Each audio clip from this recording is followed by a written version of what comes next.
রসমালাইয়ের স্বাদ তো আমরা সবাই জানি যে কতটা টেস্টি হয়, তবে এতটা সহজভাবে রসমালাই আপনারা কি একবারও বানিয়েছেন? যদি বানিয়ে না থাকেন তাহলে কিন্তু এরকম সহজ পদ্ধতিতে একবার রসমালাই বানিয়ে নিতে পারেন।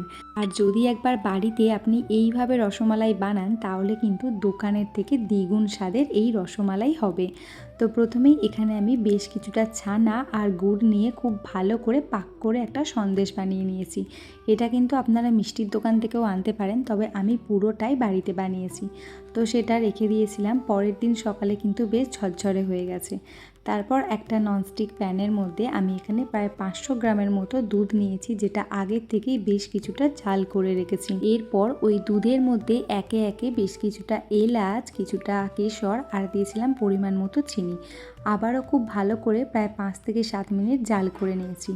তারপর দিয়েছিলাম হাফ চামচের মতো ঘি দিয়ে তারপর নামিয়ে ঠান্ডা করে রেখে দেবো। আর এখানে আমি বেশ কিছুটা ব্রেড নিয়েছি, আর আজকে এটা দিয়েই আমি রসমালাই বানিয়ে নেব।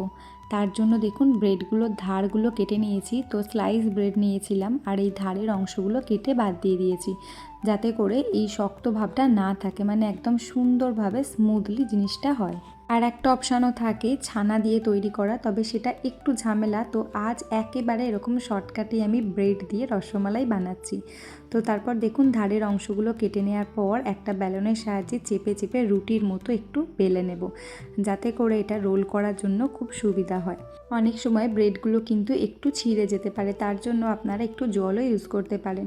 মানে অল্প একটু উপরে যদি জলের ছিটা দিয়ে দেন তাহলে কিন্তু ব্রেডগুলো একেবারেই ফেটে যাবে না। তবে সেক্ষেত্রে পুরোটাই ডিপেন্ড করে ব্রেডের কোয়ালিটির উপরে। তবে আমি যেগুলো করছিলাম সেগুলো কিন্তু আজকে খুব ভালো করেই হচ্ছিল।